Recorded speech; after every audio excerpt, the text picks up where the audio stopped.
Okay, so next time,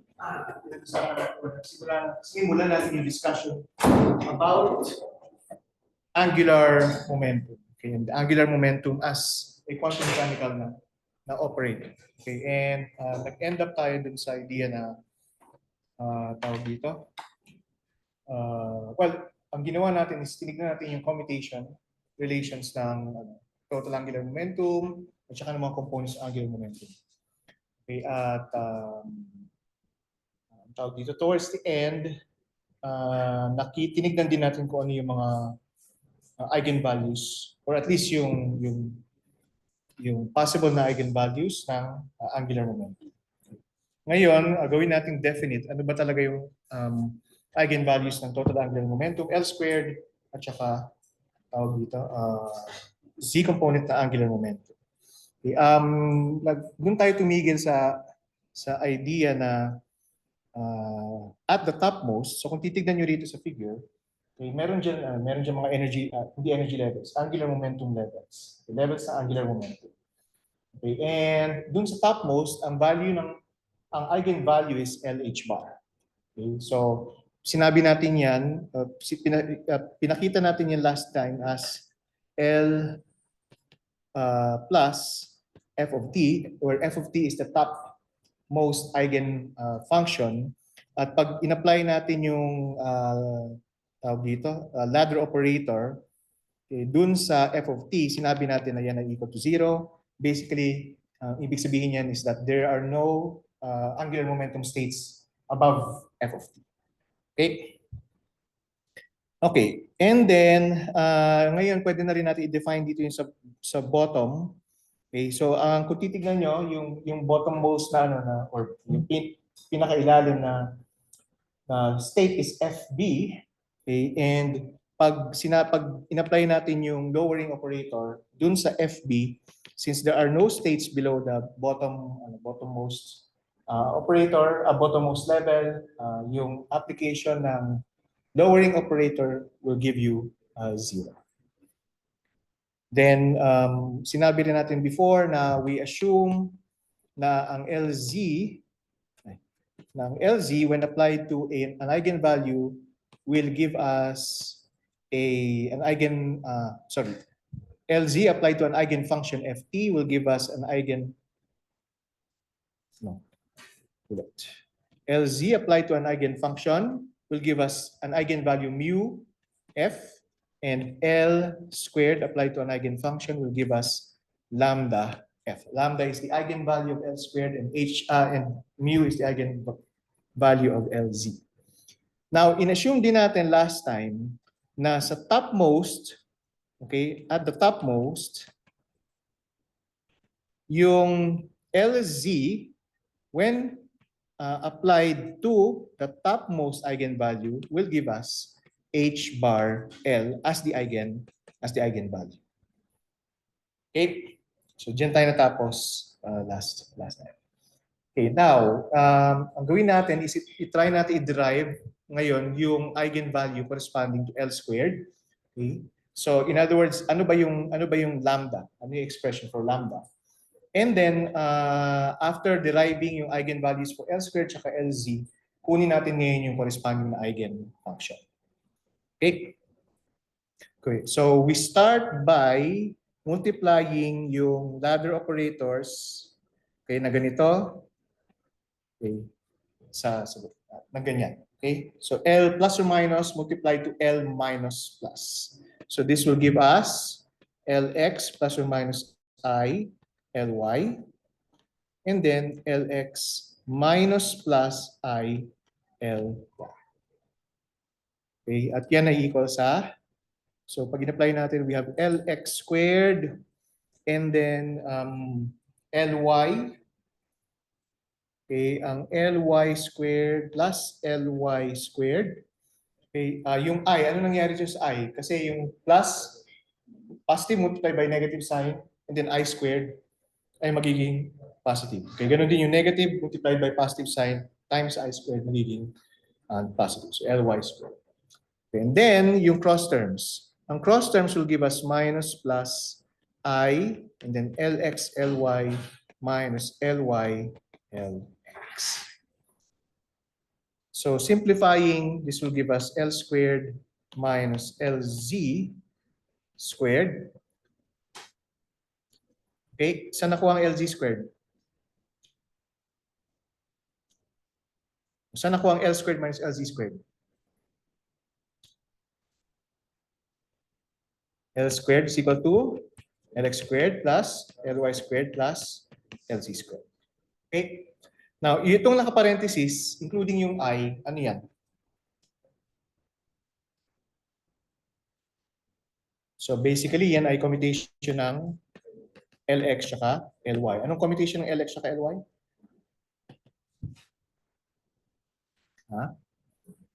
I, H bar, L, Z.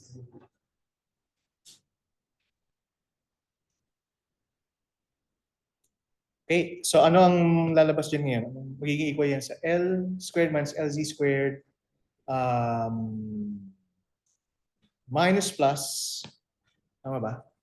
Plus minus H bar L Z.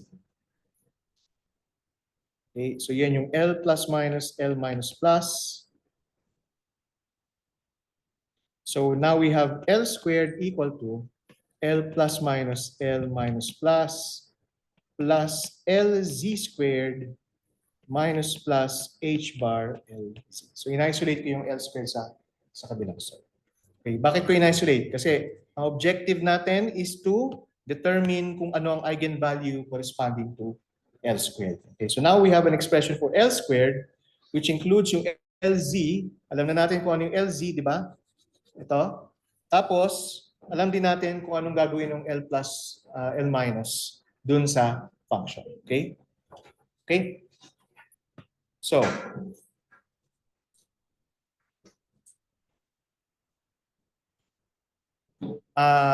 then we apply this to the topmost eigen function, L squared ft. Remember, this is topmost. So, gamitin lang muna natin yung minus plus, yung isa lang muna. So, ang ibig ko sabihin is, ito muna yung gamitin natin. Okay, itong minus at saka yung plus. Okay, yan lang muna. Okay, para hindi komplikado. So, we have L minus, L plus LZ squared, and then plus H bar. So, ito rin yung gagamitin natin, ano, yung plus dyan. Okay, and then LZ operating on the topmost eigenfunction. So, yung operation na L plus FT is equal to, okay, so ito, operating on FT will give us 0, di ba? Kasi sinabi natin na wala nang eigenfunction higher than the topmost eigenfunction. Okay? So yung first term will give us 0. What about LZ squared FT? Alam natin ang LZ FT ay, ito, galing dito, ang LZ FT ay H bar LFT. And if we do that twice, then we get H squared L squared. So plus H bar squared, sorry, L squared, and then FT. FT. Hindi ako nilalagay. Plus, okay, H bar, and then LZFT is also H bar LFT. So H bar squared L, and then yan ay FT. So now we get H bar L times L plus 1 H bar squared FT as L squared FT.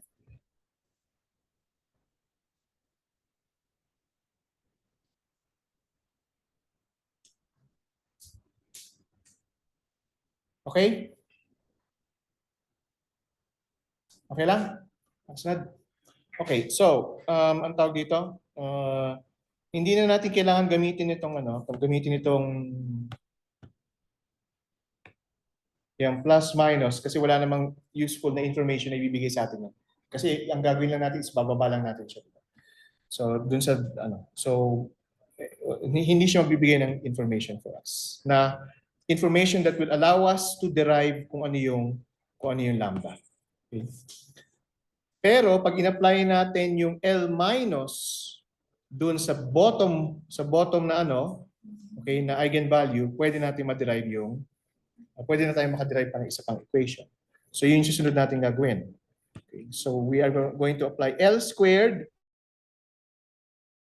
sa bottommost na eigenvalue.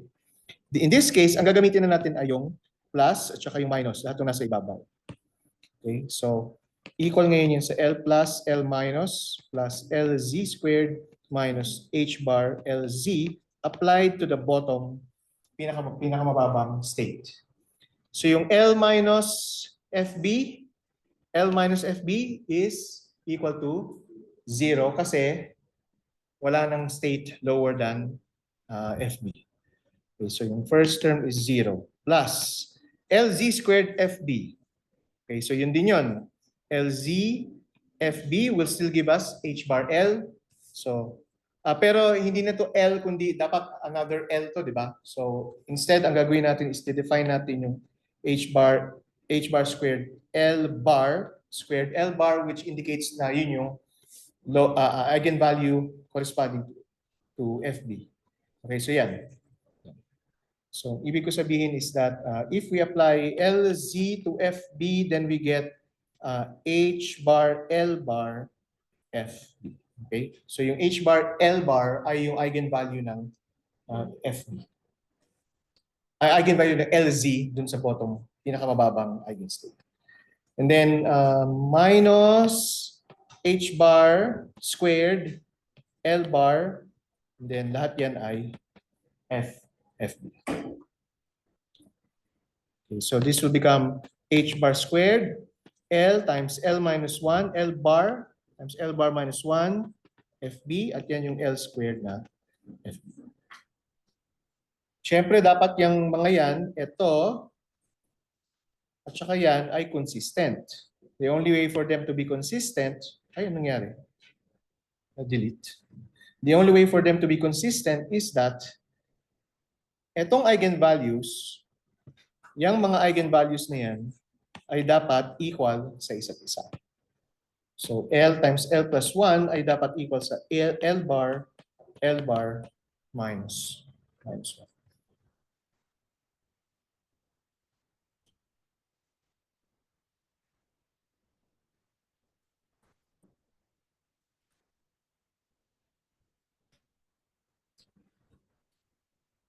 Okay? So, paano yan mangyayari? Paano sila magiging equal?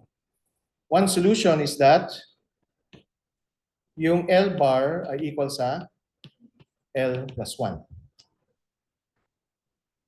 Tama? Kasi pag ginawa nyo yung L plus 1 to, ito gawin yung L plus 1, then you end up with L times L plus 1. Right? So, pero, anong ibig sabihin nito? L bar is equal to L plus 1. Pwede ba yan?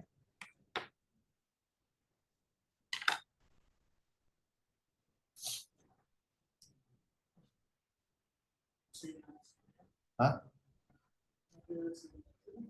Ano? Sige lang, settle ka muna. Okay. Anong interpretation yan? Anong physical interpretation yan? L bar is equal to L plus 1. Ha? Ano bang eigenvalue? Ha? Yes. Yan. Kasi kung titignan nyo rito, yung eigenvalue corresponding to the topmost eigenfunction is LH bar. Wala kayong makikitang L plus 1 H bar. Kasi nga wala nag-exist na state above FT.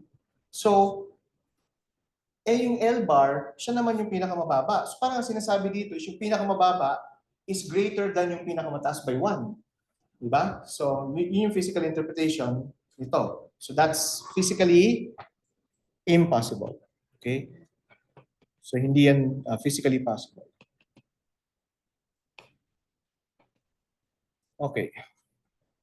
Physically possible, not. Kalimutan ko yung im. Pumunta kay in. Pangalawa, anong pangalawang possible na ano dito? Ang isa is L bar ay equals to negative L. Okay, so if we replace this by negative L at i-replace natin to by negative L, so we have negative L times L plus 1. L times L plus 1 kasi pareho silang negative. May negative 1 sila on both sides.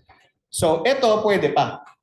Okay, kasi ang sinasabi nito is that kung yung L mo, for example, is 1, ibig sabihin yung lower value mo is negative 1. Which is, yun naman yung pinag-aaralan natin before, di ba, nung dinerive natin hydrogen atom.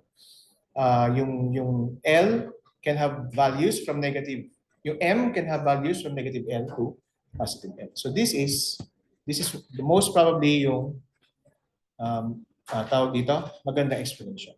So in that case, yung ating eigenvalue for LZ, okay, eigenvalue for LZ will be H bar squared L times L plus 1. So in other words, LZ F ay equals H bar squared L times L plus 1 F times.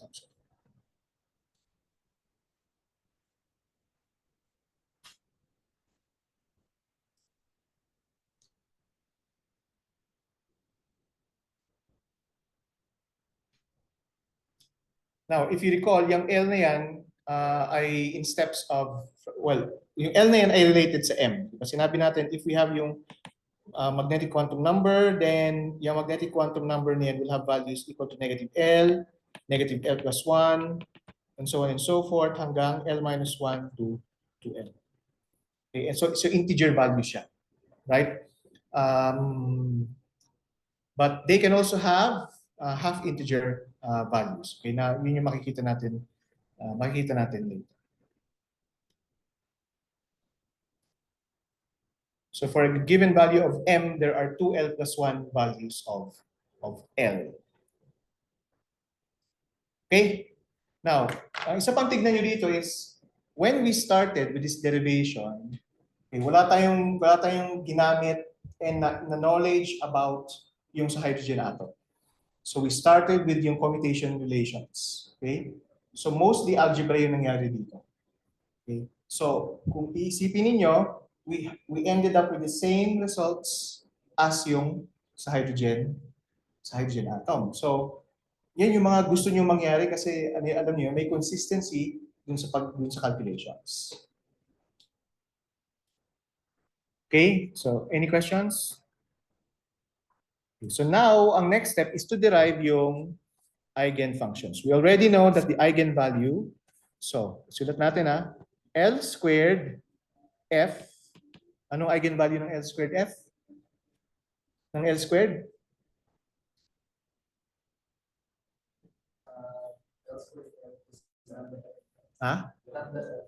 Hindi, pero ano yung lambda? Hindi. L squared L, ano yung lambda?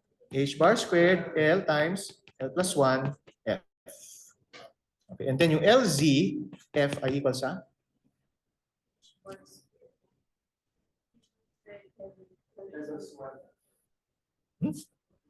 LG? Yung mu? Ano yung mu?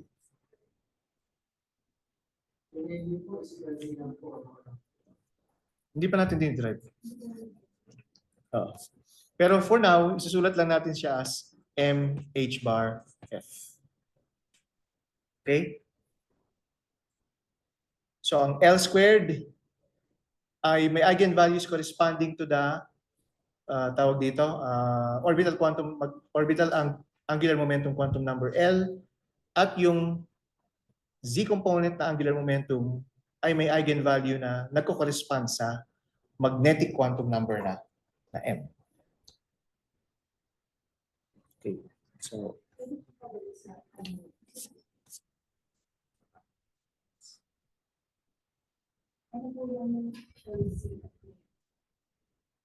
ay hindi, L squared yan. Sorry. Mali yan. L squared yun. L squared. L squared. Kaya pala, kaya pala iba yung nasabi siya. Okay.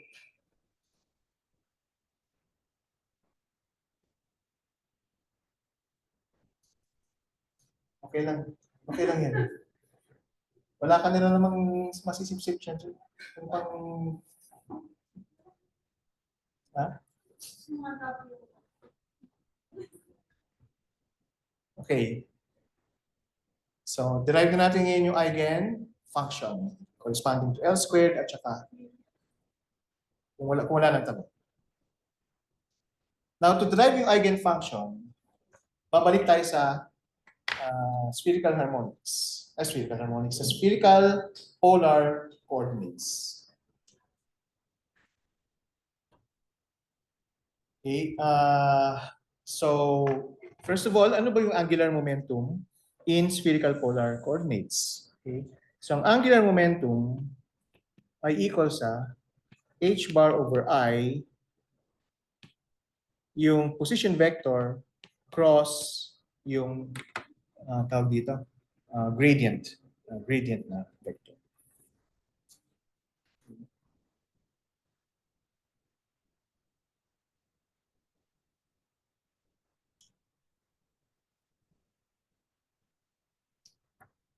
Kasi yung linear momentum is negative IH bar. Okay, so siguro dyan makikita nyo kung bakit ganyan yung form ng angular momentum na vector. Diba? Kasi yung L is equal to, classically, ang angular momentum is just R cross. Okay, now again, we have to work in spherical polar coordinates. So del is equal to R hat partial with respect to R plus theta hat 1 over R partial with respect to theta plus phi hat 1 over R sine theta partial with respect to phi.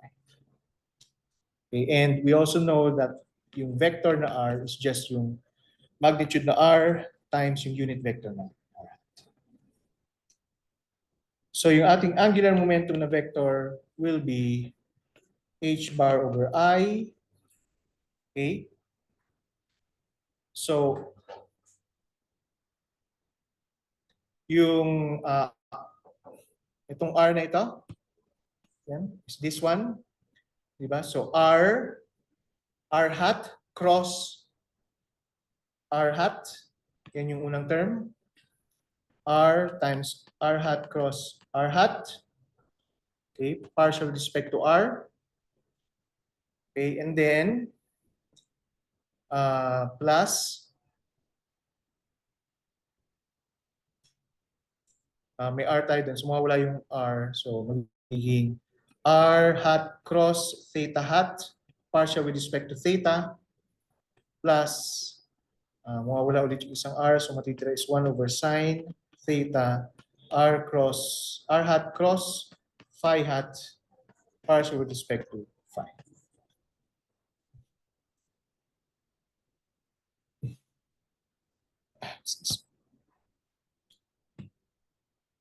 Anong R cross hat? R hat cross R hat? A vector cross to itself ay 0. Anong R hat cross theta hat? Ito ay phi hat at itong R hat cross phi hat. Hindi, negative theta hat kasi ano yan eh, permutation, di ba? So negative theta. So L ay equal sa h bar over I tapos phi hat partial with respect to theta minus theta hat 1 over sine theta partial with respect to phi.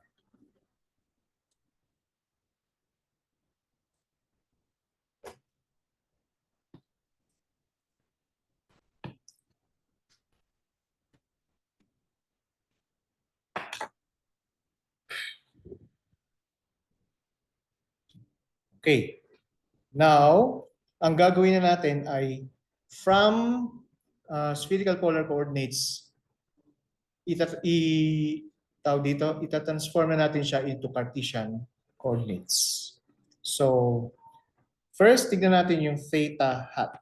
Ano ang Cartesian coordinates na equivalent nito? So, cosine theta, cosine phi I hat, plus cosine theta, sine phi j hat, minus sine, but phi, theta, sine, hindi, phi, sorry, sine phi, and then sine theta, k hat. Tapos yung phi hat ay equal sa negative sine phi I hat plus cosine phi j hat.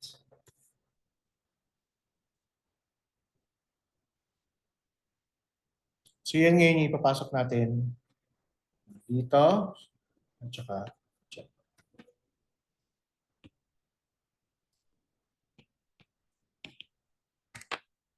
Okay.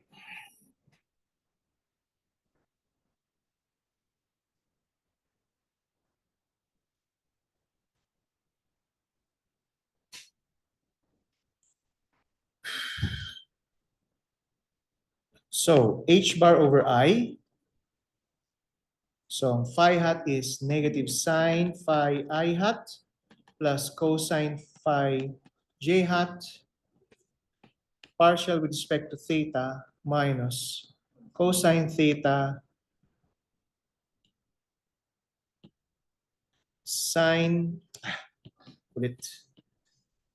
cosine phi I hat plus cosine theta sine phi j hat minus sine theta k hat minus 12.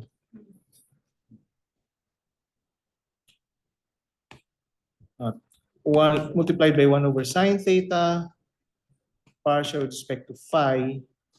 Okay, lang.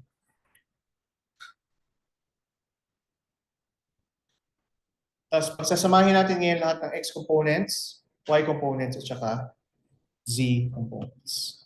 So ang x component lahat ng may I hat. So ito, yan. Okay. So ang Lx ngayon ay equal sa h bar over I negative sine phi I hat minus cosine theta cosine phi. Ay, wala na yung I hat, sorry. Kasi nga, kinukuha na lang natin yung component. Minus, hindi. Ayan. Sine phi partial with respect to theta. Okay, minus cosine theta cosine phi over sine theta. So anong cosine theta over sine theta?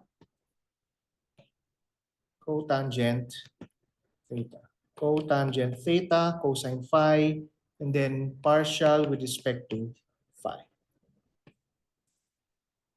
Yan yung Lx. Yung Ly, lahat ng may j components.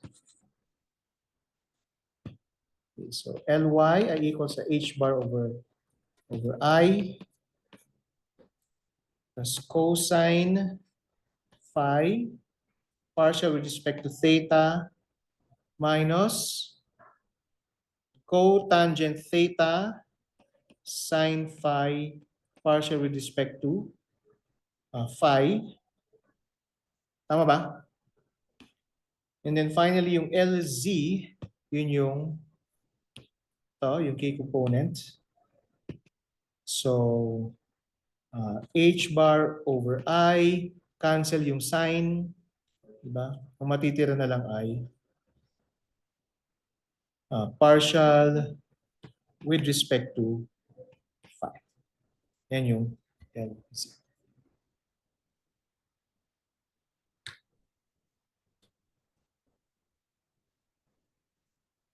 Okay lang, nakasunod. Sabihin nyo kung masyadong mabilis.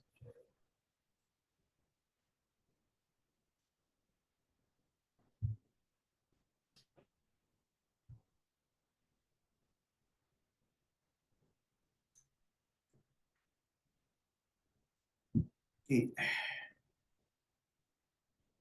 Ano pang kailangan natin? Kailangan natin yung lowering, tsaka yung mga lowering, tsaka raising operators. So yung ladder operators, kailangan din natin. So L plus or minus. Okay. Paano natin define ng ladder operator? L plus minus ay equal sa Lx plus minus I Ly.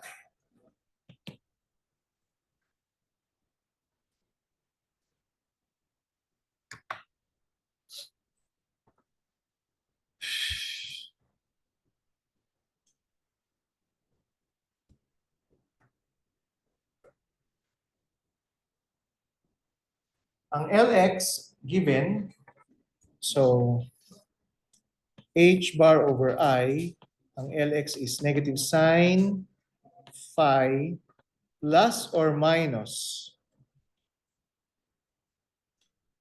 Okay, so ito. Ito yung tinitingnan natin. Ito, tsaka to. So pagkasamahin natin lahat ng partial with respect to theta. Plus or minus cosine, I cosine. I cosine ng phi and partial with respect to theta. A minus, so green, and then ito naman susunod yung ito, tsaka to. Minus cotangent theta, okay, or cosine phi muna, plus or minus I sine phi, and then cotangent theta, and then partial with respect to phi.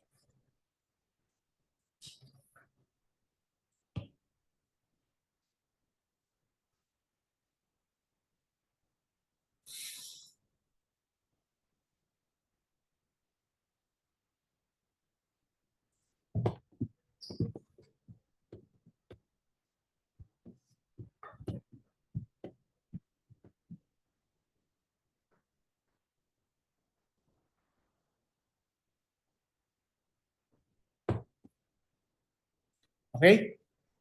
Okay? Okay, so now recall na ang exponential tawag dito, plus or minus I phi ay equal sa cosine phi plus or minus I sine phi. So gagamitin natin yan dito. Ito, kailangan natin ito i-multiply by I, by plus or minus I. Itong term na ito, kailangan natin i-multiply by plus or minus I para makuha natin itong term na ito. Okay?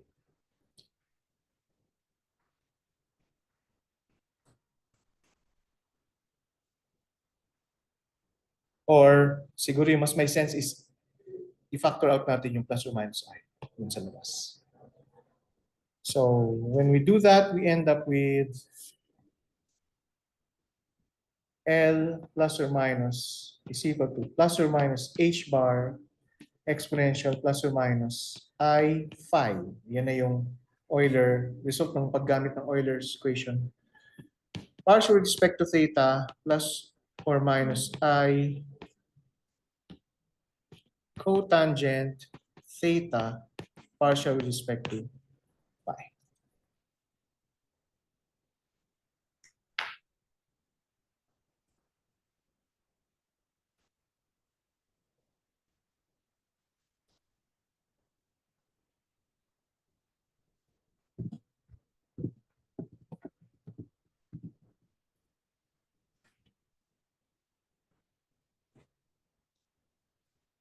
Okay? Ano? Nalin? Denominator na?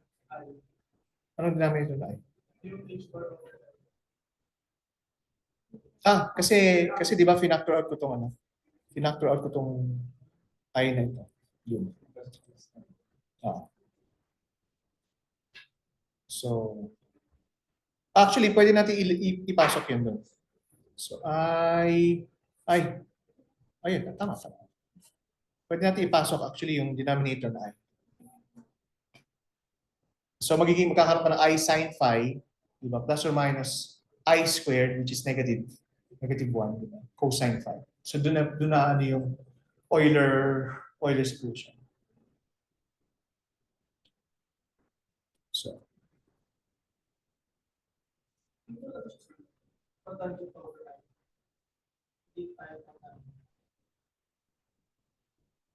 hindi. Kasi pag inangat mo yung I, yung 1 over I is negative I.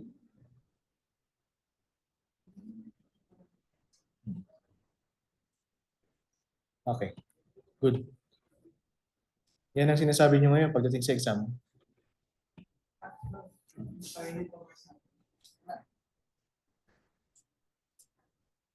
Okay. So, kumpleto na, no? LX, LY, LZ, and then yung ladder operator.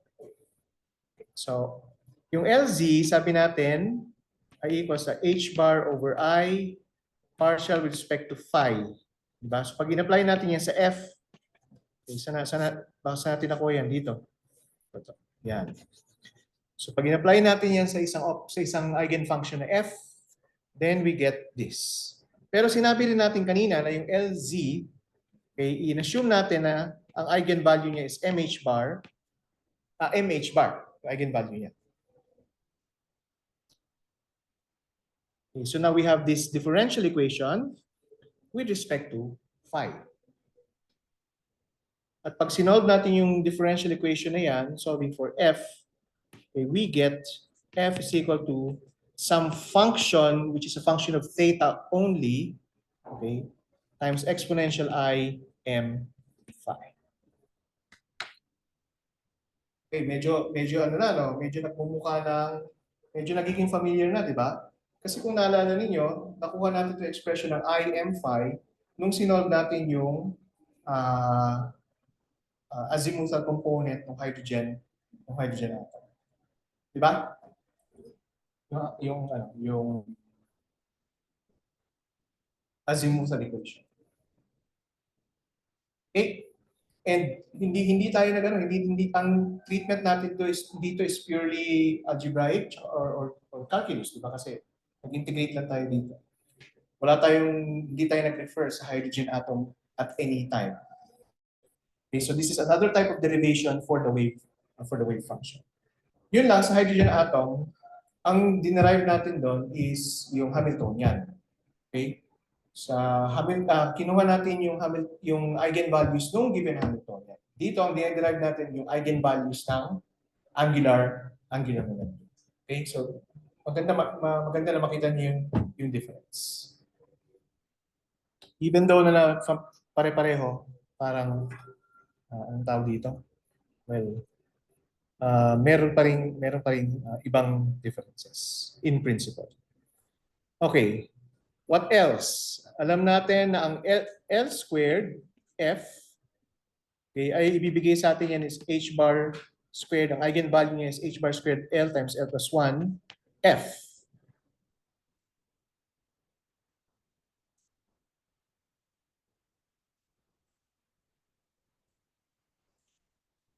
Okay? Now, ang L squared, may dalawa siyang, kung babalikan natin to, nasa na ba yun?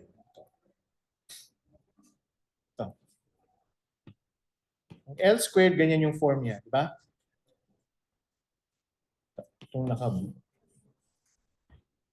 So, L plus or minus, L minus times L minus plus LZ squared minus plus H bar LZ. So, gamitin natin yung isa, yung ibabaw. L plus, L minus plus LZ squared minus H bar LZ. So, yun yung gamitin natin. At i-apply natin yan dun sa function na F. So, ang sinasabi ko is L plus L minus plus LZ squared minus H bar LZ at i-operate natin yan sa F.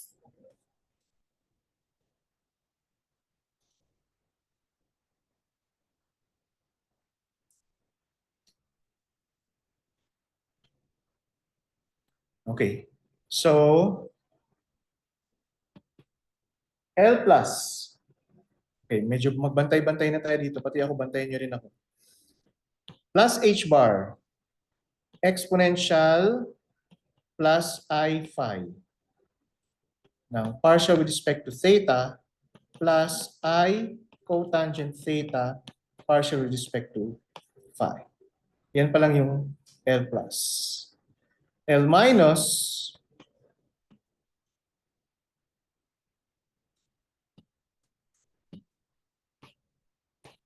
ang L minus is minus, saan na yun? H bar exponential negative I phi partial with respect to theta minus I cotangent theta partial with respect to phi.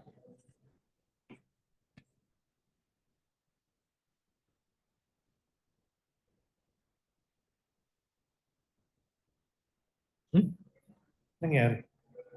Dapat ito. Tama, no?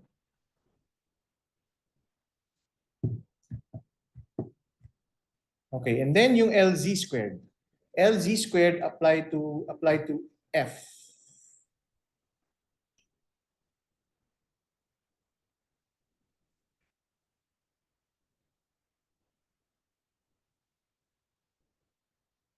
So LZ squared apply to F.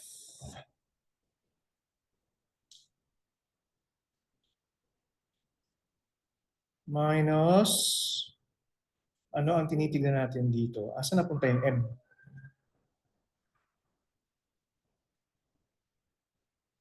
Dali inaano ko lang kung saan napunta yung M.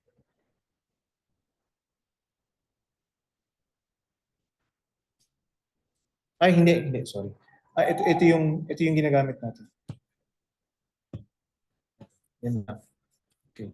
So ang LZ squared is H bar squared over I squared.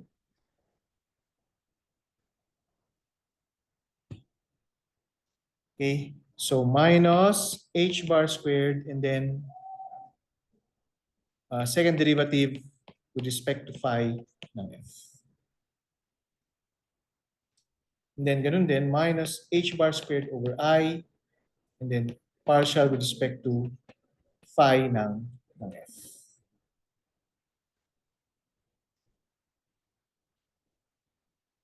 Ay, nakalimutan ko dito yung F. Okay, so may F dapat siya.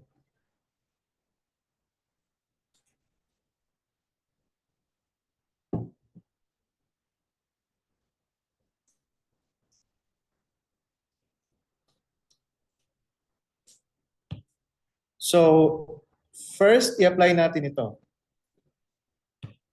Okay, so ano ang partial with respect to phi ng F? Knowing this equation, okay, ano ang partial with respect to phi ng F?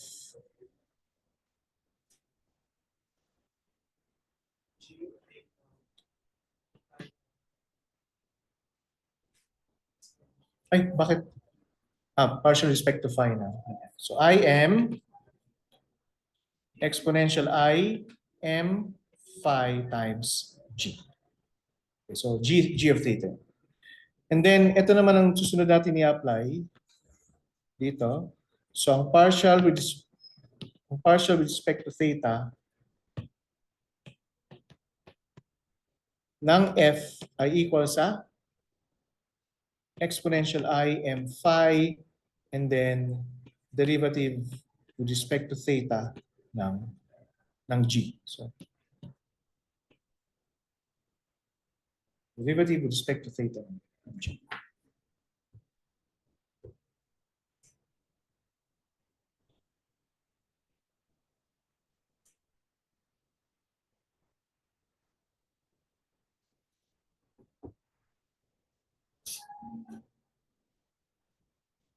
Okay. Okay, so anong mangyayari sa L squared? L squared F ay equal sa tapos ito pagsasamahin ko na to ito tsaka ito. Pag minultiply ko yan, we'll end up with negative H bar squared.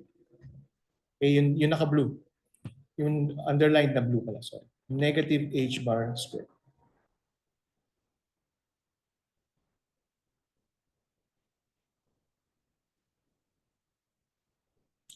Okay? Tapos, ito munang ano na to, parenthesis na ito. So, partial with respect to theta. So, ano tayo? Partial with respect to theta, I cotangent theta, partial with respect to phi. Okay, and then, ito na, partial with respect to theta ng f.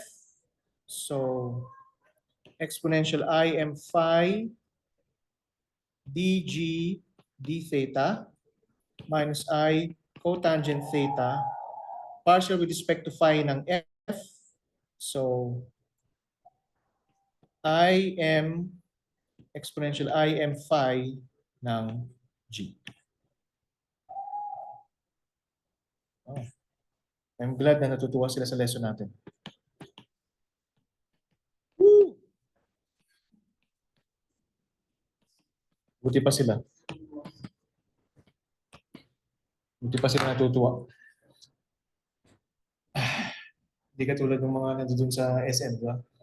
Sigaw ng sigaw. Pagkasabi ko ng angular momentum. Kaya nga eh. Ramdam na ramdam. Okay?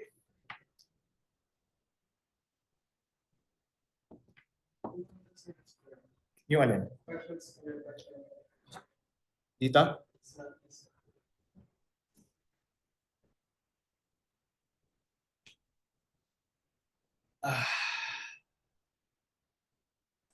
Okay, so anong common terms dito? Ito, at saka yan.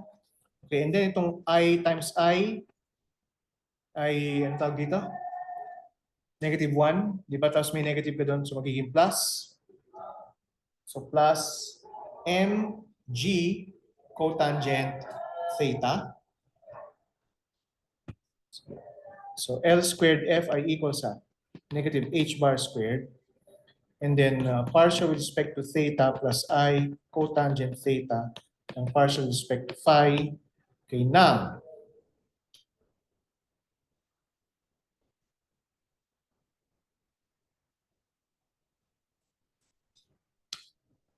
wait.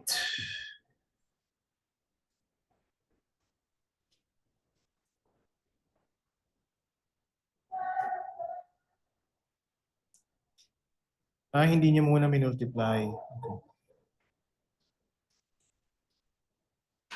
Okay, so wag din na muna natin gawin.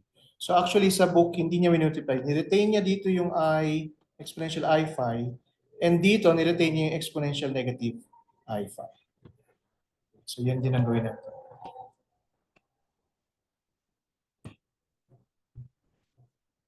Okay.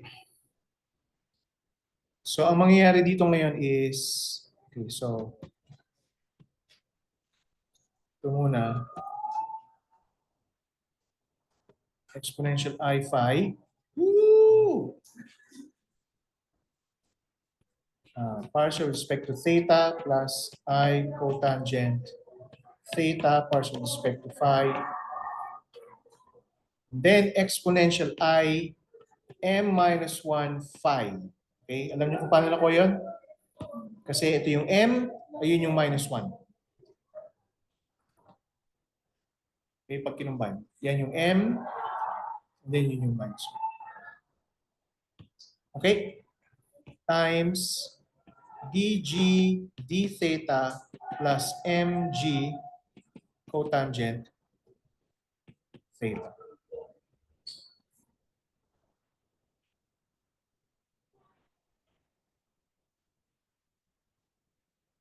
Yun pala yung kinakanta nila.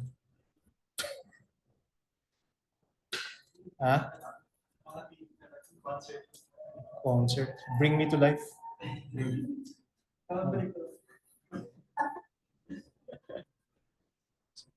Diba?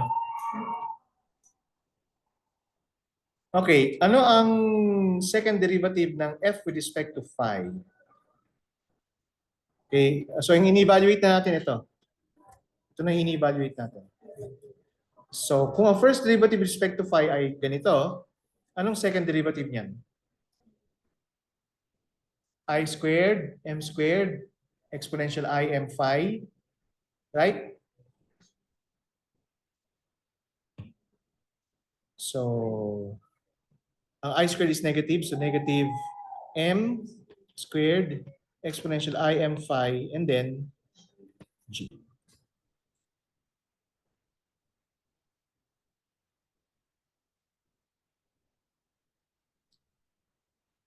Tapos, ito naman ay, huwag natin kalimutan yung H bar squared pala, sorry.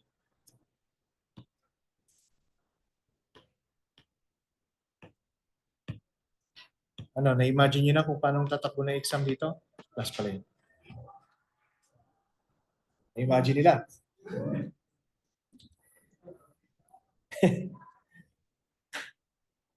Okay. Minus H bar squared over I partial with respect to phi. So I am exponential I am phi ng G. So magka-cancel yung I dito. Okay, so meron tayong MH bar squared.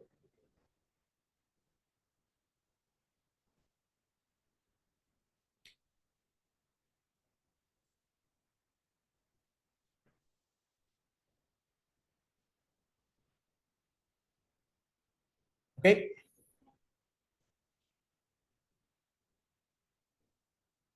Now, merong common term sa lahat. Exponential I am phi. Ibang kulay. Exponential I am phi, exponential I am phi, tsaka exponential I am phi. So, pwede natin silang ilabas. Okay?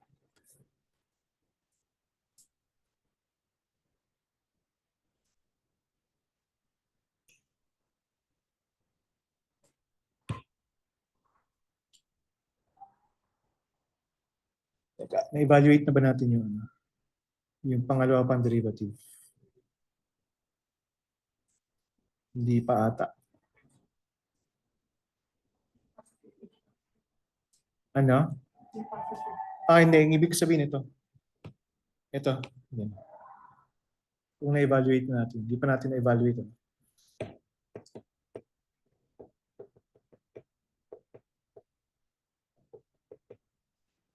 Okay. Anyway. So, ano na nga yung F?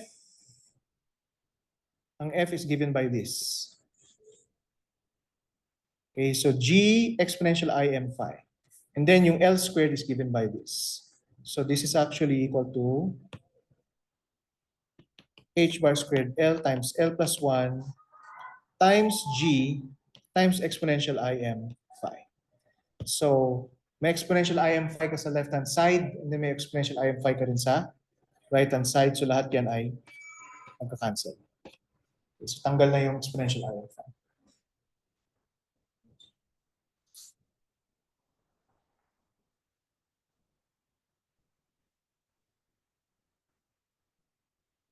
Actually, wag muna natin palang tanggalin. Ang gulo-gulo ko talaga. Ano ba kasi ang apelido ko?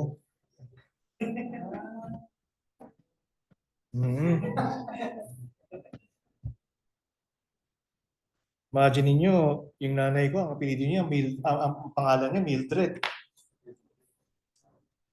So pag ginano niyo, magulo, di ba?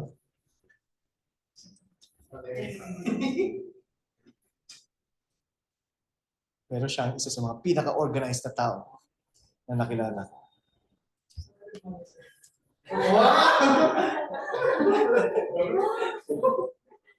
Bakit? Hindi ba ako organized? Obviously hindi, di ba? Exhibit A. Okay, ang hindi pa natin nagawa is i-evaluate itong ano na to. Yan, derivative na yan dyan. Okay? So, saan natin siya i-evaluate? So, itong first term na ito, yes, sandali lang. Hintay kayo. Relax. dito lang siya dito lang siya mag-a-apply, right? Kasi siya lang yung phi. Diba? Dito lang sa dito. Siya lang yung may phi. Hindi siya mag-a-apply dito sa may parenthesis kasi puro theta yan nandiyan. Di ba? Okay. So, pag kinuha natin yung derivative niyan,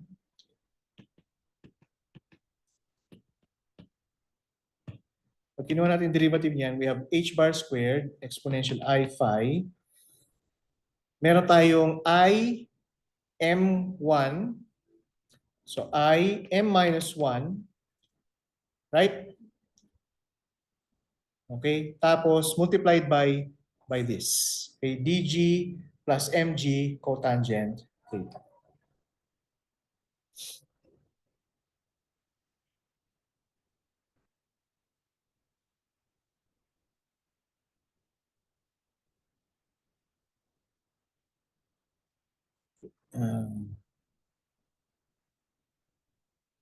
Saan magaling yung cotangent?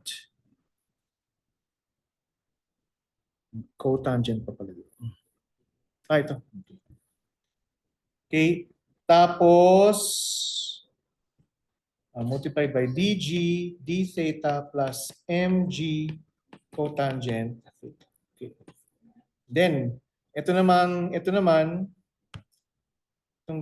derivative na ito, i-apply natin siya dito. Kasi i-treat natin ito as a constant kasi phi lang siya. Di ba? Partial.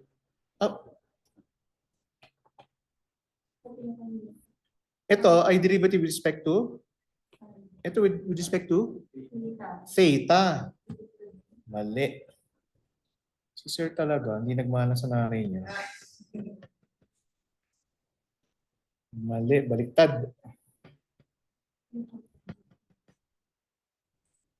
Okay, so in other words, ang ginawa natin yung second term, no? So I am exponential I m minus 1 phi and then cotangent theta. Okay, so ang ginawa natin itong ginawa natin. Tapos may I squared dyan and then dg d theta plus mg cotangent theta. Okay, ngayon i-apply natin yung partial with respect to theta. Okay, so plus exponential I m minus 1 phi. Okay, and then d theta ng d theta g plus mg cotangent theta plus m squared h bar squared exponential I m phi g minus h bar squared h bar squared m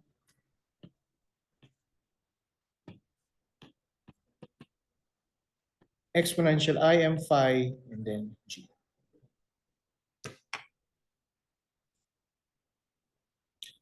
Okay, so now ngayon na na-evaluate na natin lahat ng pwede natin i-cancel lahat ng I m phi, tsaka I m phi with yung I m phi dun sa left, sa right hand side.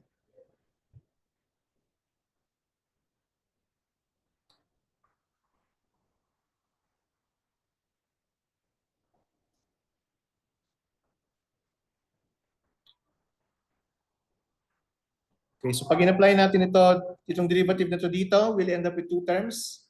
Kasi yung derivative ng g with respect to theta, treating cotangent theta as a constant. And then yung derivative ng cotangent theta with respect to theta, treating g as a constant. Okay. So, what do we get? We get negative d squared g d theta squared minus m dg d theta cotangent theta plus mg cosecant squared theta. Okay, so ito yung terms na ito.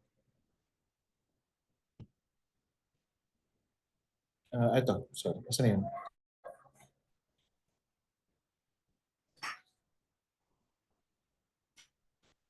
Okay. And then itong I squared na ito cancels with this one. So we have m minus 1 cotangent theta.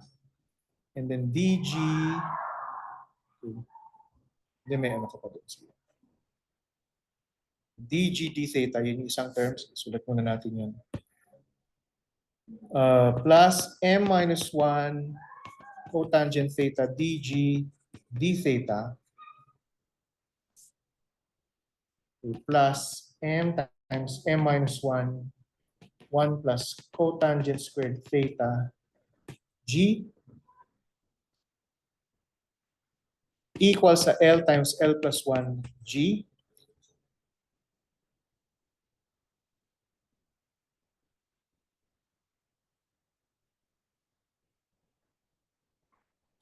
Simplifying further, we have d squared g d theta squared minus cotangent theta dg d theta plus m squared g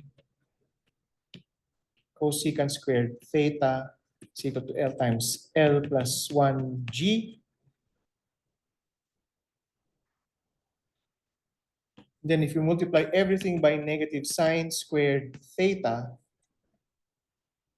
we have sine squared theta d squared d theta squared g, okay, plus sine theta cosine theta dg d theta minus m squared g is equal to negative L times L plus 1 sine squared theta g.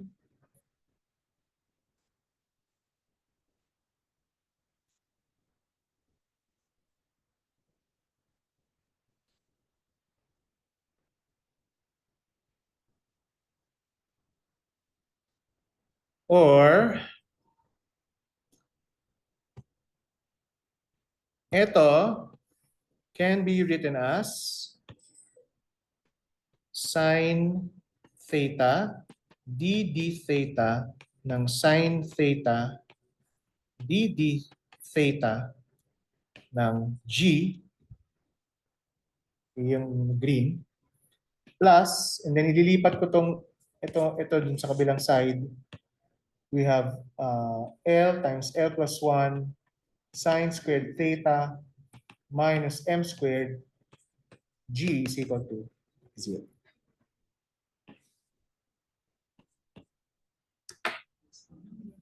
Looks familiar. Yan yung hindi lang asimutan. Angular. Yun, yung buong. Angular equation. At yung solution ng angular equation na yan ay tinawag nating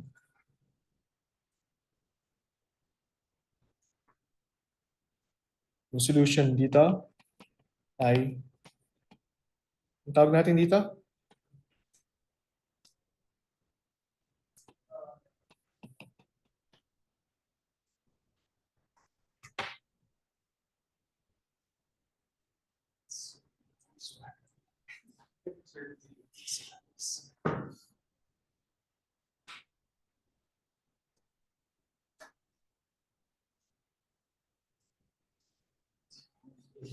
yon. Galing ni Carlos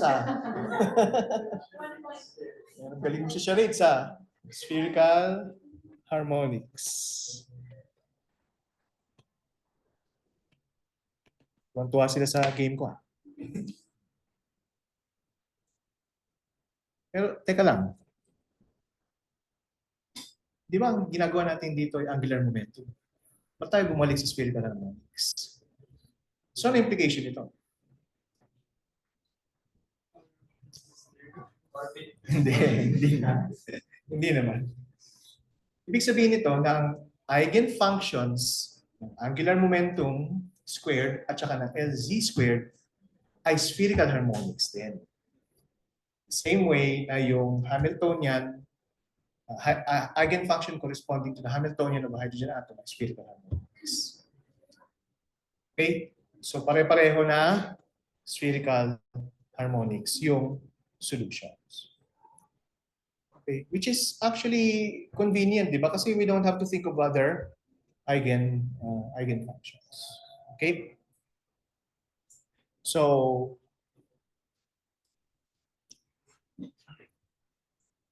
ang nangyari is, yung Hamiltonian ng wave function is equal to its eigenvalue. Yung angular momentum squared operated on an eigenfunction will give us an eigenvalue of h bar squared times L plus 1 psi. And then yung z component operating on the eigenvalue will give us eigenfunction psi will give us mh bar psi. At yung psi na yan ay yung spherical harmonics.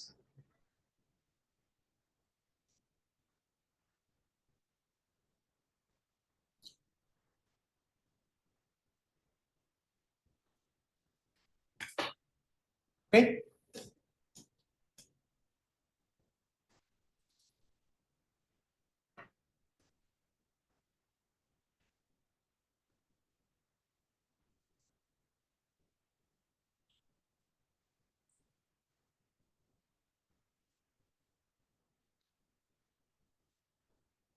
Okay, any questions?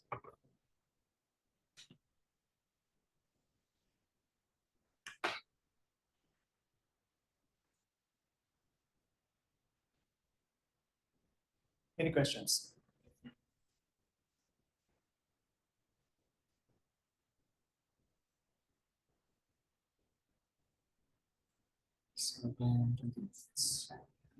Tuloy na lang natin.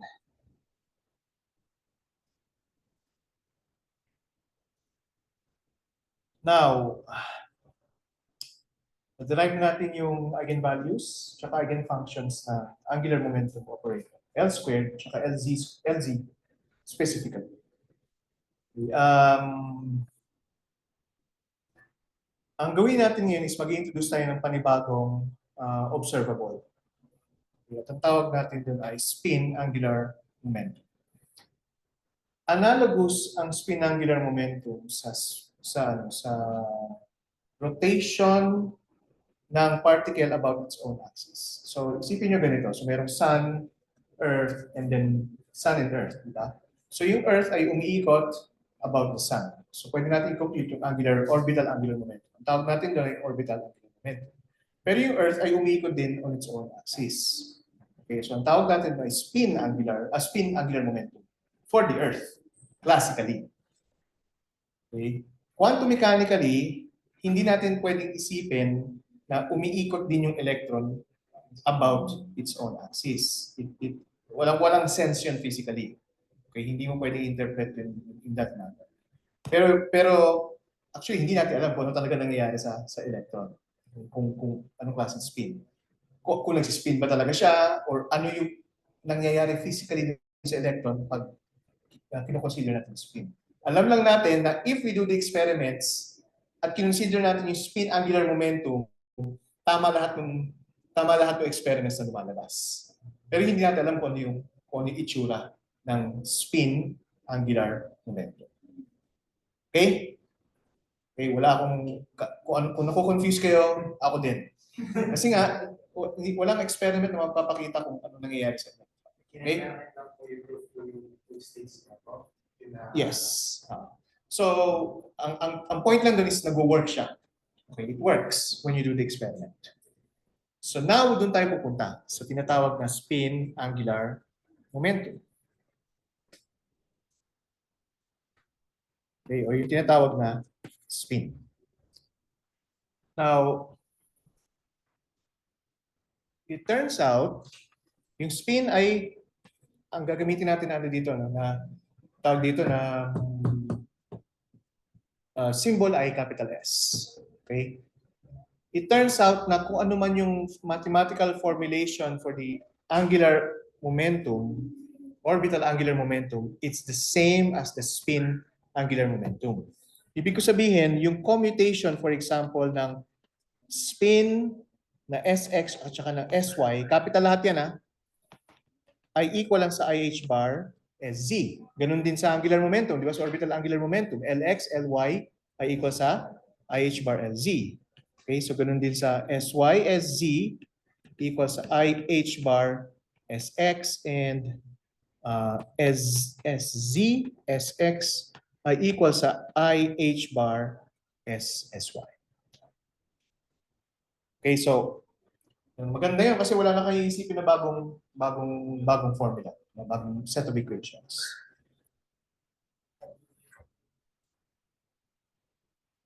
Okay, in addition, ang S squared, capital S squared, operating on a wave function will give us the same form, H bar squared S times S plus 1.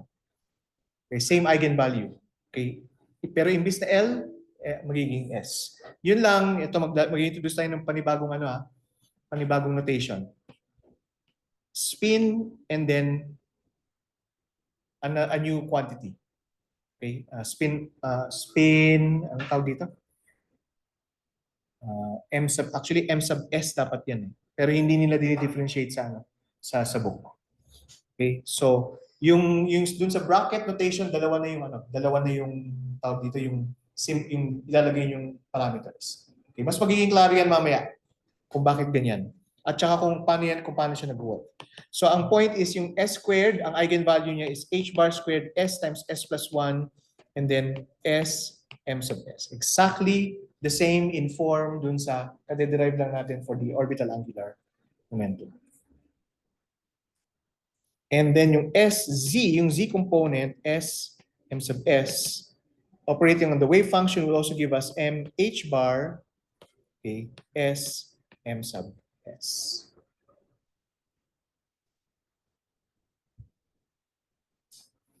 And then finally, yung ladder operator for the spin, SM ay equals sa H bar times S plus 1 minus M times M times M plus or minus 1.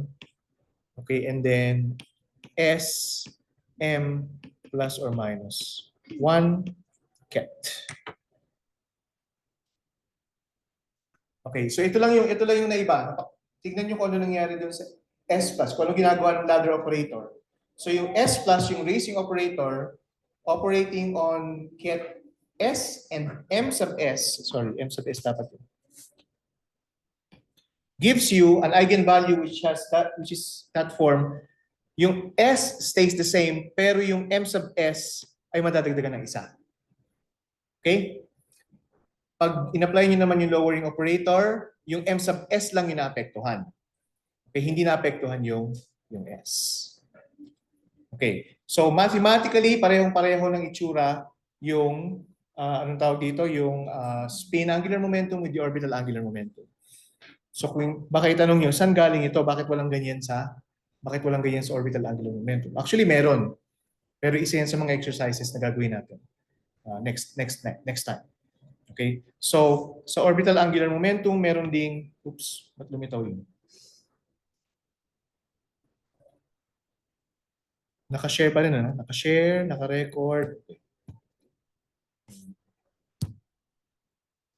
Storbo yan, So, doon sa orbital, sa angular momentum, yung L plus or minus operating on F will give you yun, H bar square root ng L times L plus 1 minus M times M plus or minus 1 F. Okay, so may ganyan din sa yan, makukuha nyo lang yan pag nag-normalize tayo. Okay? So, yun yung gagawin natin na exercise next meeting. Okay. So, again, mathematically, in form, pareho sila dun sa our orbital angular momentum. Also, yung S plus or minus is defined the same way, Sx plus or minus I, Sy. Okay, so yun lang, hanggang dyan lang yung similarity. Ito ay small s na to yun nandito dito. Small s yan mga yan. Small s lahat yan. Ang capital lang yung operator. So pag operator, nakakapitalize. Pag nasa eigenvalue siya, small s. Okay? Okay. Now, ano ang difference ngayon physically ng spin angular momentum sa orbital angular momentum? Contrary sa orbital angular momentum, tawag dito, a particle can have 2L plus 1 states. Okay, from negative L to positive L. Plus integer values. Sa spin angular momentum, ang isang particle it only has a specific spin quantum number. So for an electron, proton, neutron, ang spin quantum number is equal to 1/2. Okay, wala nang iba. Okay, S is equal to 1/2 ay associated with an electron, proton, tsaka neutron. Yung photons actually have spin. At yung spin number nila ay 1. Okay, so pag S equal to 1, you're referring to photons. And then you have particles which have spin 0, like pi mesons. Okay, and then yung mga ano na yun, subatomic, subnuclear na particles. Okay, gravitons have spin 2 and so on and so forth. Okay, so yung small s, okay, yung value niyan ay nagde-depend sa kung anong particle yung pinag-usapan. Okay? Now, even though iba-iba sila ng values, the way you treat them, okay, the way you apply these operators will be exactly the same. Okay? So kahit na pag-aralan na natin ay for electron, kung ano man yung matutunan natin about how to treat yung electron, ganun din natin i-treat yung para sa ibang particles. Okay. So for an electron, paborito nila yung electron. For an electron, ang spin is 1/2. Okay? So parati yan. Ano ang M sub S ng electron? It can be negative 1/2 or positive 1/2. So dalawa lang yung possible states ng electron. Negative 1/2 tsaka positive 1/2. So, ito yung mga paraan para isulat. Okay, yung mga states na yon. Ang isang paraan is 1/2 corresponding to, okay, sige, para hindi kayo malito. Small s is equal to 1/2 and then m sub s is equal to 1/2. Yan yung isa. And then yung isa naman ay s equal to 1/2 and then m sub s is equal to negative 1/2.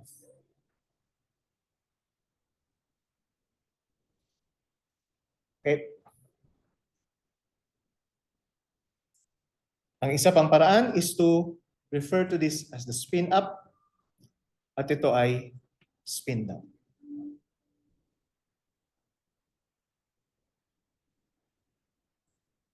And yung isa pang paraan is to call it or to define it like this, chi sub plus and then chi sub minus. At yan yung matrix representation ng spin up at spin down. Ang tawag dito ay spinors. So yan ang spinors ng S equals 1/2 na particle or spinors of spin 1/2 particles.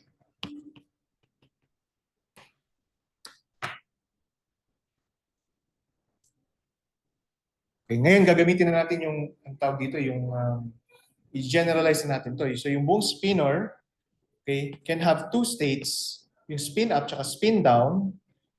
A chi plus B chi minus. Na kung saan yung A at yung B will define yung probability na makita mo siya it's a spin up state at saka sa spin down state respectively. Okay? Ang isa pang paraan para i-represent ang spinors ay in terms of matrix notation, so A.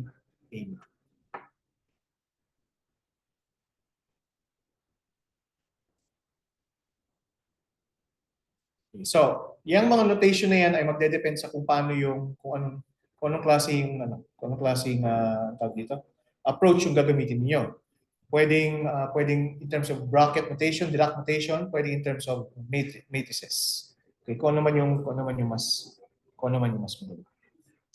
Okay? Okay, so hanggang dyan lang muna tayo kasi yung mga next ay i-define na natin kung ano yung spinners na ito in matrix notation, and then titignan natin kung paano i-compute yung probabilities ng spin up at spin down.